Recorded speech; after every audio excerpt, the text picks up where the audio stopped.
నమస్తే న్యూస్ 12 కు స్వాగతం. ముందుగా హెడ్లైన్స్ చూద్దాం. అంబర్పేట ఔటర్ రింగ్ రోడ్ లో పోలీసుల కాల్పులు, దోపిడీ దొంగలను పట్టుకునే క్రమంలో చర్య.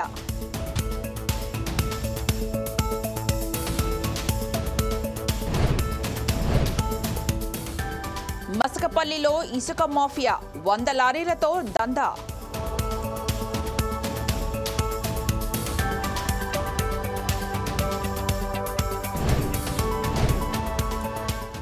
నానాటికి రాజుకుంటున్న సింగరేణి, పట్టించుకొని ప్రభుత్వాలు.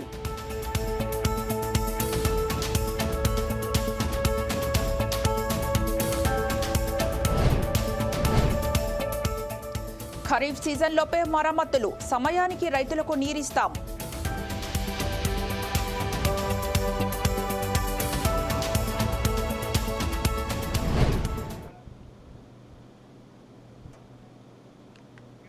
హైదరాబాద్ శివార్లలోని పెదంబర్పేట్ ఔటర్ రింగ్ రోడ్లో నల్గొండ పోలీసులు కాల్పులు జరిపారు. దోపిడీ దొంగలను పట్టుకునే క్రమంలో వారి దాడికి పాల్పడ్డారు. ఒక రౌండ్ గాల్లోకి తుపాకులు కాల్చినట్లు పేర్కొన్నారు. అనంతరం 2 సభ్యుల దొంగల ముఠాను అదుపులోకి తీసుకుని నల్గొండకు తరలించారు.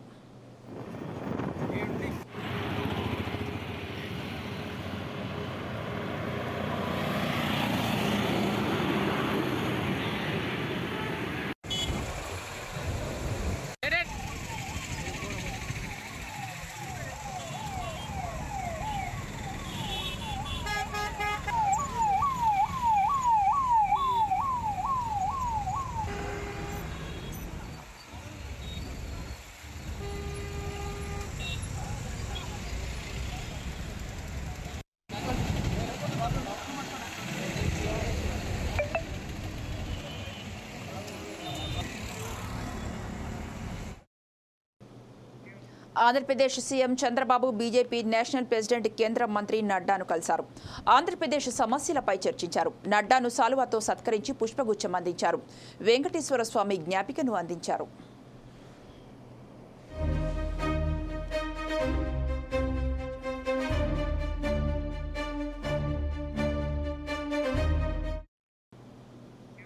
అంబేద్కర్ కోనసీమ జిల్లా రామచంద్రపురం మండలం పరిధిలోని మసకపల్లి గ్రామంలో ఇసుక మాఫియా జోరుగా సాగుతోంది. నదీ పరివాహక ప్రాంతాల్లో గోదావరి మధ్యలో సుమారుగా 100కు పైగా లారీలతో యథేచ్ఛగా అక్రమంగా ఇసుకను తరలిస్తున్నారు. లారీలకు ఎగుమతి చేస్తూ దళారులు అక్రమంగా సంపాదిస్తున్నారు. వారిపై చర్యలు తీసుకోవాలని స్థానికులు కోరుతున్నారు.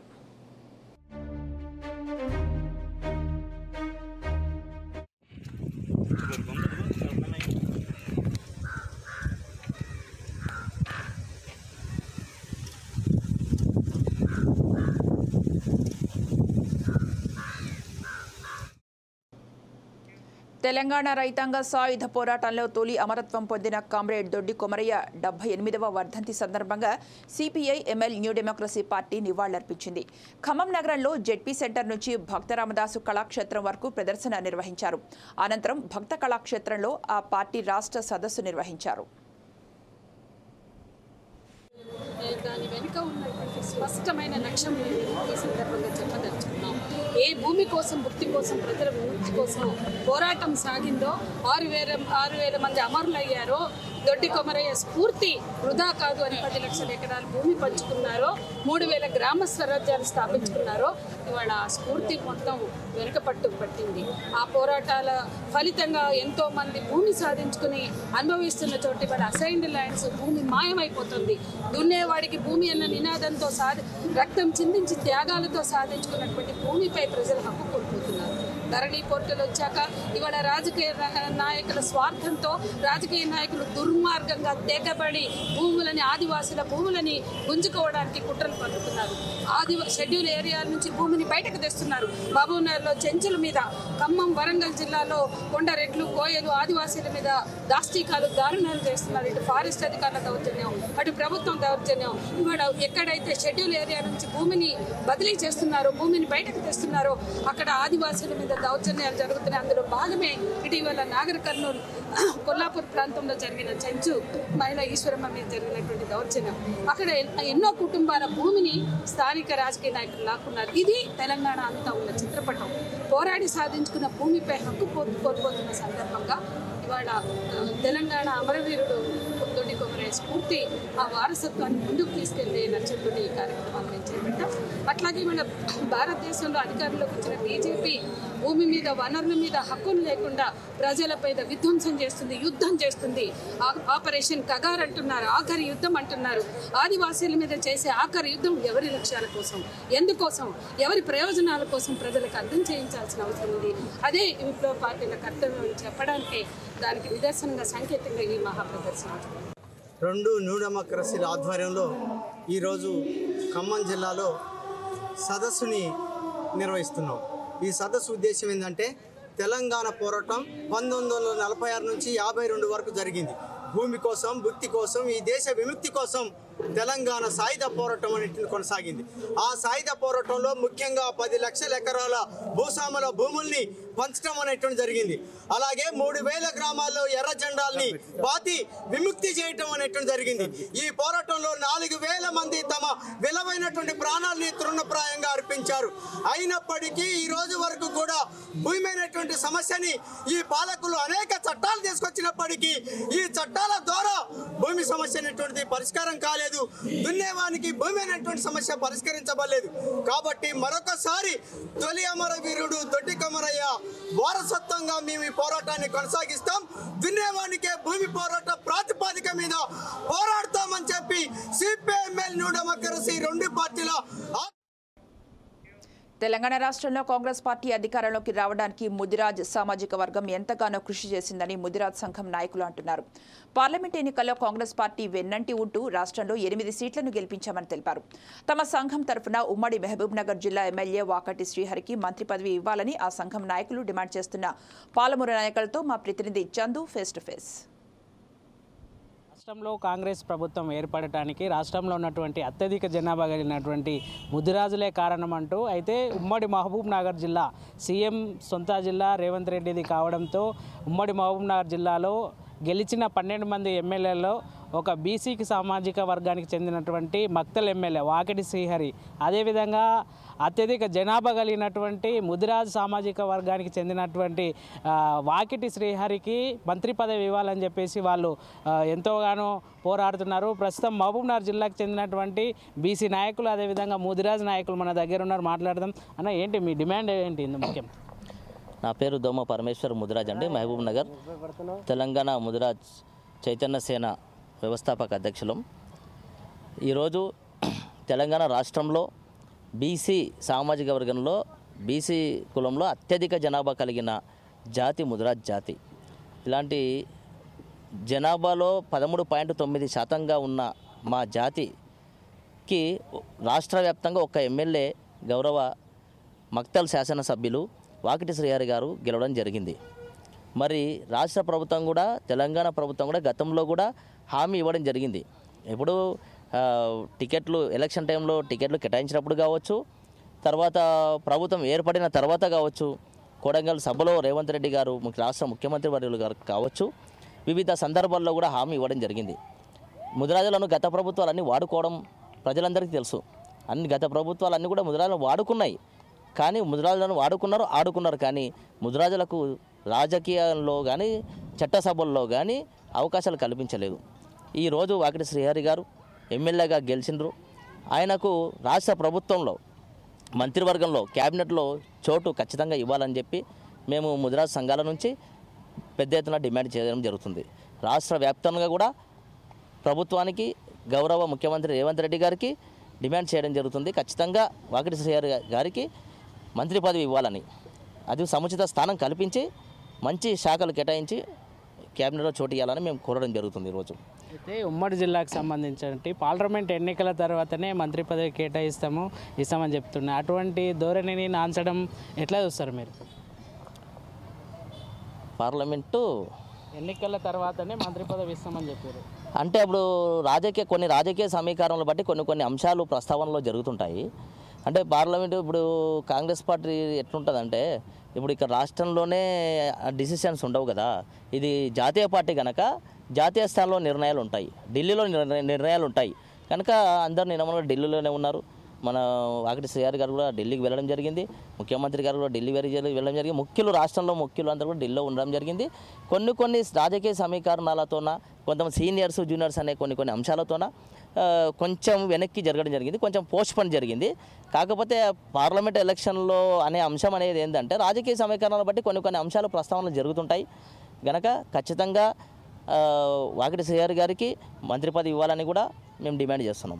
ముఖ్యంగా ఏదైతే రేవంత్ రెడ్డి సొంతంగా ముఖ్యమంత్రి నియోజకవర్గంలో వచ్చి రాష్ట్రంలో 14 సీట్లు, అదేవిధంగా మనకు మెదక్ సంబంధించినటువంటి నీలం ముదిరాజును గెలిపిస్తే ఖచ్చితంగా మేము మంత్రి పదవి ఇస్తామని చెప్పినటువంటి విషయం అయితే ఇప్పుడు అటువంటి విషయం ఏమన్నా అడ్డుగా వస్తుందని మీరు భావిస్తున్నారా? అలాంటిది ఏం లేదు. ఇప్పుడు ఎందుకంటే ఒక కాంగ్రెస్ పార్టీ అనేది తెలంగాణ ఇచ్చింది. గతంలో చాలామంది అమరవీరులు అయినరు తెలంగాణ ఉద్యమంలో. అవన్నీ చూడలేక సోనియా గాంధీ గారు తెలంగాణ రాష్ట్రాన్ని ఇవ్వడం జరిగింది ఆ రోజు. అయితే ఇచ్చి వాళ్ళు రెండు రాష్ట్రాల్లో వాళ్ళ ప్రభుత్వాన్ని కోల్పోయినరు. గతంలో కోల్పోయారు గనక ఇవన్నీ రాజకీయ కోణాల్లో జరుగుతుంటాయి, మాట్లాడుతుంటారు. అలాంటిది ఏం జరగదు. ఈ పార్లమెంట్ ఎలక్షన్లో గెలుస్తేనే ఇవ్వడము అనేది, ఎందుకంటే గతంలో నష్టపోయినరు. ఇప్పుడు ప్రభుత్వం మళ్ళీ వచ్చింది తెలంగాణలో. మళ్ళీ కాంగ్రెస్ ప్రభుత్వాన్ని ప్రజలు నమ్మిండ్రు, విశ్వసించారు. కాంగ్రెస్ పార్టీకి అవకాశం ఇచ్చారు ప్రభుత్వం స్థాపించడానికి, ఒంటి చేత్తో అవకాశం ఇచ్చారు గనక కొన్ని ఇంకా పుంజుకోవడం కోసం, కొన్ని రాజకీయ అంశాల కోసం పుంజుకోవడం కోసం, ఇంకా ఓట్లను ఆకర్షణ చేసుకోవడం కోసం ఈ సభల్లో చెప్పడం జరుగుతుంది. అది కామనే, ప్రతి రాజకీయ పార్టీ చెప్తుంది ఎట్లా. కానీ చెప్పింది అన్ని పార్టీలు చెప్తాయి. కానీ గతంలో కేసీఆర్ గారు ఎన్నోసార్లు చెప్పారు, కానీ ఏం చేయలేకపోయారు ముదిరాజులకు. ఒక నామినేటెడ్ శాసనమండలిలో ఇచ్చారు, అది ఏం పెద్దగా జాతికి ఉపయోగపడలేదు. దానివల్ల అంటే ప్రభుత్వం నుంచి కొన్ని సంక్షేమాలు వచ్చినాయి, కానీ జాతికి ఆర్థికంగా అభివృద్ధి చెందడానికి అవకాశం రాలేదు దాని ద్వారా. కనుక ఇప్పుడు ప్రభుత్వంలో ఏంటంటే వివిధ వేదికల్లో చెప్పడం జరిగింది. అంటే ఈ పార్లమెంట్ ఎలక్షన్కు దీనికి లింక్ ఏం లేదు. ఒక ఆశ ఉంటుంది ప్రజలు, మా దిక్కు ఆకర్షణ గురి కావాలని చెప్పి కొన్ని మాట్లాడుతుంటారు. కానీ ఆ రోజు మాట్లాడిన దానికే మేము కూడా డిమాండ్ చేస్తున్నాం. ఈరోజు ఖచ్చితంగా మాకు మా జాతిలో ఉన్న ఒక ఎమ్మెల్యేకు ఖచ్చితంగా మంత్రి పదవి ఇవ్వాలి, క్యాబినెట్లో చోటు దక్కాలని చెప్పి డిమాండ్ చేస్తున్నాం. సో ఇది ఓవరాల్గా మొత్తానికి ఉమ్మడి మహబూబ్నగర్ జిల్లాకు సంబంధించినట్టువి గెలుపొందిన 12 మంది ఎమ్మెల్యేలు బీసీ సామాజిక వర్గానికి చెందినటువంటి ఒకటే ఎమ్మెల్యే, అది కూడా ముదిరాజ్ వర్గానికి సంబంధించిన వ్యక్తి కాబట్టి ఖచ్చితంగా మంత్రి పదవి ఇవ్వాలి. అదేవిధంగా గత బీఆర్ఎస్ ప్రభుత్వం అయితే ఇదే సామాజిక వర్గానికి చెందినటువంటి వారు కావచ్చు, అదేవిధంగా బీసీ వర్గానికి చెందినటువంటి వారు ఆ పార్టీ అయితే విస్మరించింది. కాబట్టి రానున్న రోజుల్లో కాంగ్రెస్ పార్టీ కూడా ఈ యొక్క సామాజిక వర్గానికి మంచి చోటు ఇచ్చి, అదేవిధంగా వాకిటి శ్రీహరి ముదిరాజు గారికి ఖచ్చితంగా త్వరలోనే మంత్రి పదవి ఇవ్వాలని చెప్పేసి వాళ్ళు ధీమా వ్యక్తం చేసినటువంటి పరిస్థితి అయితే కనబడుతుంది. ఇది ఇక్కడ తాజా పరిస్థితి. కెమెరా పర్సన్ కుమార్తో చందు, 4 Sides TV, మహబూబ్నగర్. పిన్నెల్లిని జైల్లో పరామర్శించడానికి వెళ్లిన జగన్ ఈవీఎం పగలగొట్టిన విషయంలో ఏమన్నారో చూద్దాం. ఈవీఎంను పగలగొట్టే కార్యక్రమం జరిగింది. ఎందుకు ఈవీఎంలో నిజంగానే ఎమ్మెల్యేనే రిగ్గింగ్ చేసుకుంటా ఉంటే, ఎమ్మెల్యేకి అక్కడ నిజంగానే ఎమ్మెల్యే పరిస్థితి అంత బాగుండింటే ఎందుకు ఎమ్మెల్యే? వర్షాకాలంలో సీజనల్ వ్యాధులు ప్రబలే అవకాశం ఉన్నందున అప్రమత్తంగా ఉండాలని ఏరియా వైద్యురాలు డాక్టర్ భవ్యశ్రీ సూచించారు. ములుగు జిల్లా వెంకటాపురం మండలం లక్ష్మీపురంలో మెడికల్ క్యాంపు నిర్వహించారు. వర్షాకాలంలో వాతావరణంలో చోటు చేసుకునే మార్పుల ఫలితంగానే సీజనల్ వ్యాధులైన malaria, dengue, typhoid, chikungunya వంటి వ్యాధులతో పాటు జ్వరాలు వచ్చే అవకాశం అధికంగా ఉంటుందని తెలిపారు. ఇంటి పరిసరాలను పరిశుభ్రంగా ఉంచుకోవాలని కోరారు. ఆరోగ్యం కాపాడుకోవడానికి కాచి వడబోసిన నీటిని తీసుకోవడం మంచిదని సూచించారు. దోమలు కుట్టకుండా తగిన జాగ్రత్తలు తీసుకోవాలని కోరారు.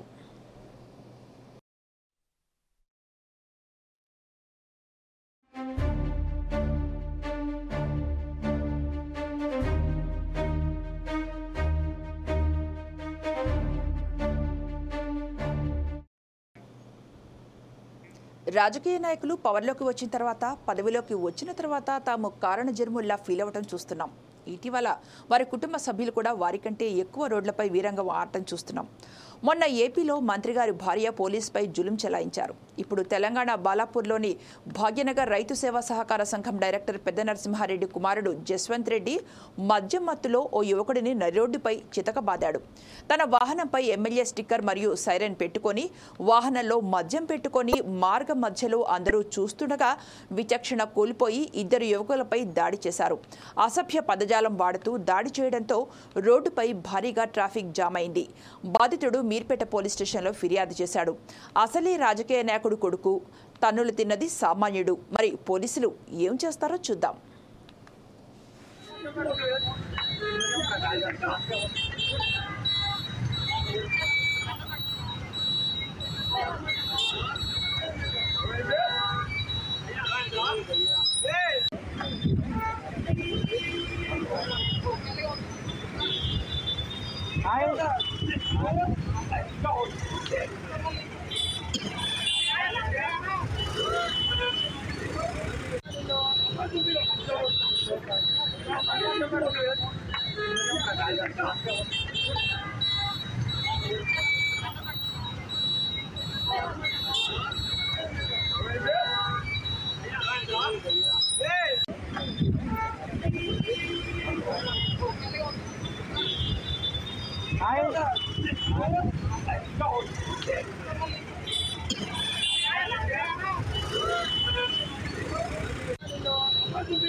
అంబేద్కర్ కోనసీమ జిల్లా కలెక్టర్గా రావిరాల మనోజ్ కుమార్ బాధ్యతలు స్వీకరించారు.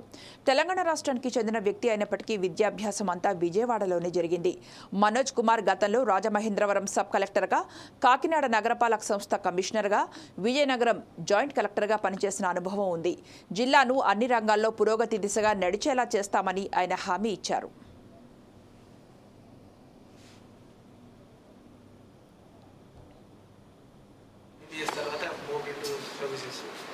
So it's very happy to be here. So one of the most happening districts, one of the most productive districts of AP. Literally చెప్పాలంటే సో ఇక్కడ ఉండే ప్రొడక్టివిటీ లెవెల్స్ ఆఫ్ సాయిల్ కావచ్చు, fertile soil of Godavari, so ఇంతకంటే ఇంకా fertile soil ఎక్కడ ఉంది practically speaking. So it's very happy to be here. And it's apart from productivity of agriculture, many other activities of primary sector చాలా ఉంటుంది ఇక్కడ. So ఇవన్నిటిని కూడా డెఫినెట్గా will try to push all the government schemes ఏవైతే ఉన్నాయో, we'll try to push everything to the last beneficiary and we'll try to at least uplift most of the people in society.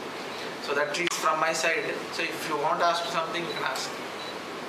So previously I worked in Sub-Collector Rajahmundry ఇక్కడ చేశాను, and Municipal Commissioner Kakinada. So and even AP East Wales-లో I worked as Secretary for 7-8 months చేశాను, social welfare residential institutions-లో. So and I moved as Collector here. So it's very happy. Bhadrachalam వద్ద గోదావరి నీటి మట్టం స్వల్పంగా పెరుగుతోంది. 3 రోజుల క్రితం 4 లేదా 5 అడుగుల మేర ప్రవహించిన గోదావరి నీటి మట్టం ఈ రోజు ఉదయానికి 10 అడుగులు చేరి ప్రవహిస్తోంది. గోదావరి ఎగువ ప్రాంతంలో ఉన్న చర్ల మండలంలోని తాలిపేరు ప్రాజెక్టుకు ఎగువన ఉన్న ఛత్తీస్గఢ్ నుంచి వర్షపు నీరు రావడంతో తాలిపేరు వద్ద అన్ని గేట్లను వదిలి దిగువకు నీటిని విడుదల చేస్తున్నారు. ప్రస్తుతం 10 అడుగులు ఉన్న గోదావరి నీటి మట్టం సాయంత్రానికి మరో 2 అడుగులు పెరిగి 12 అడుగుల వరకు చేరవచ్చు అని సిడబ్ల్యూసీ అధికారులు తెలుపుతున్నారు.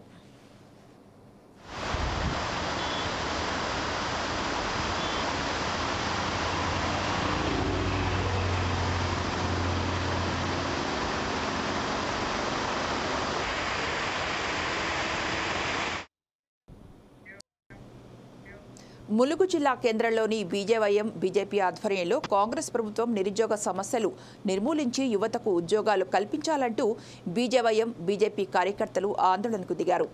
ఒక్కసారిగా కలెక్టరేట్ కార్యాలయంలోకి దూసుకెళ్లిన కార్యకర్తలకు పోలీసులకు కార్యకర్తల మధ్య ఘర్షణ వాతావరణం నెలకొంది. కాంగ్రెస్ ప్రభుత్వం నిరుద్యోగ సమస్యలను నిర్మించాలంటూ యువతకు ఉద్యోగ అవకాశాలు కల్పించాలని ఆందోళన చేపట్టారు. ముందస్తుగా పోలీసులు కార్యకర్తలను అరెస్టు చేసినప్పటికీ కొంతమంది కార్యకర్తలు పోలీసులను దాటి కలెక్టరేట్లోకి దూసుకు వెళ్లడంతో కొంతసేపు ఉద్రిక్త వాతావరణం చోటు చేసుకుంది. పోలీసులకు కార్యకర్తలకు మధ్య వాగ్వివాదం, తోపులాట జరిగింది. ఆందోళన చేస్తున్న కార్యకర్తలను పోలీసులు ఠానాకు తరలించారు. కాంగ్రెస్ ప్రభుత్వం నిరుద్యోగ యువతకు ఉద్యోగాలు కల్పించి జాబ్ క్యాలెండర్ రిలీజ్ చేయాలంటూ కార్యకర్తలు నినాదాలు చేశారు.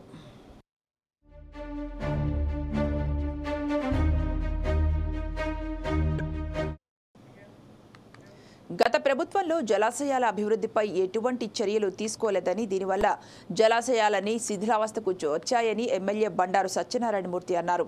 పెద్దేరు జలాశయంలో 10% వాటర్ లీకేజ్ అవ్వడంతో రైతులకు సరైన సమయంలో నీరు అందడం లేదని, ఈ జలాశయంపై 19,000 ఎకరాల వ్యవసాయం జరుగుతోందని, సీఎం దృష్టికి సమస్యలను తీసుకువెళ్లి నిధులను తీసుకువచ్చి ఈ ఖరీఫ్ సీజన్లోనే మరమ్మతులు చేయించి రైతులకు నీరు అందిస్తామని ఎమ్మెల్యే తెలిపారు. 2 పంటలకి సస్యశ్యామలంగా ఇవ్వడానికి ప్రయత్నం చేస్తాం. అలాగే మన పాలగడ్డ, తర్వాత ఉరగడ్డ కొన్ని కాలువలు మెయింటైన్ చేయాల్సి ఉన్నాయి. కాంట్రాక్ట్ పిలిపించినప్పుడే పని స్టార్ట్ చేస్తామని చెప్పారు. కొంత ల్యాండ్ ఎక్వేషన్ ఉంది శంకరం దగ్గర, అది కూడా నాకు ఇచ్చారు. నేను రేపు ఆర్డీఓ కానీ కలెక్టర్ గారిని కానీ మాట్లాడి రైతులు ఒప్పించాయి. శంకరంలో రైతులు మా పెద్దలు చెప్పాను, రైతులు ఒప్పించి అది కూడా ల్యాండ్ ఎక్వేషన్ చేసుకుని కాలువ దవ్వుకుంటే ఆ శంకరం మిగతా గ్రామాలన్నీ కూడా వాళ్ళకు కూడా నీరు ఇచ్చేవాళ్ళు అవుతాం. ఈ 3 అవగాహన చేసుకుందామని ఈ వెనక నుంచి స్టార్ట్ చేశాను. మరొక వారం మిగతా పెద్దేరు కానీ, కోనం కానీ, తాచేరు కానీ అవన్నీ కూడా నెక్స్ట్ వీక్ ఎప్పుడు చూస్తాను. చూసి మొత్తం మీద ఈ సంవత్సరం ఈ నెల లోపునే ఇరిగేషన్కి మొదటి ప్రాధాన్యత ఇచ్చి 2 అగ్రికల్చర్ కూడా డిస్కస్ చేస్తున్నాను. హనుమకొండ జిల్లా బీఆర్ఎస్ భవనాన్ని టచ్ చేస్తే గాంధీ భవన్ కూలుస్తామంటున్న బీఆర్ఎస్ నాయకులకు మతి భ్రమించిందని, వారు చేసిన అక్రమాలను నెగ్గించుకునేందుకు మాట్లాడుతున్నారని వరంగల్ పశ్చిమ ఎమ్మెల్యే నాని రాజేందర్ రెడ్డి మండిపడ్డారు. ల్యాండ్ కబ్జాలు చేసినోళ్లపై రౌడీ షీట్ ఓపెన్ చేస్తామన్నారు. మాజీ ఎమ్మెల్యే దాస్యం వినయ్ భాస్కర్ చేసిన అక్రమాలు 2 రోజులకొకటి బయటపెడతామని పేర్కొన్నారు.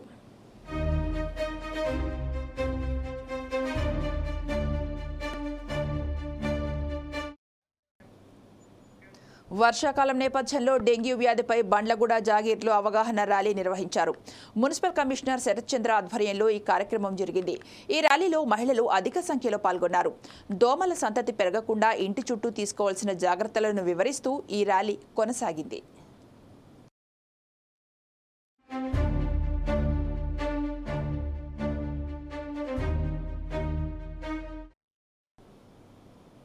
తిరుమల శ్రీవారిని టాటా గ్రూప్ చైర్మన్ చంద్రశేఖరన్ దర్శించుకున్నారు. ఇవాళ ఉదయం అభిషేక సేవలో శ్రీవారిని దర్శించుకున్నారు. ఆలయ అధికారులు ఆయనకు స్వాగతం పలికి దర్శనం ఏర్పాట్లు చేశారు. అనంతరం రంగనాయకుల మండపంలో వేద పండితులు ఆశీర్వాదం అందించగా టీటీడీ అధికారులు తీర్థ ప్రసాదాలు అందించారు.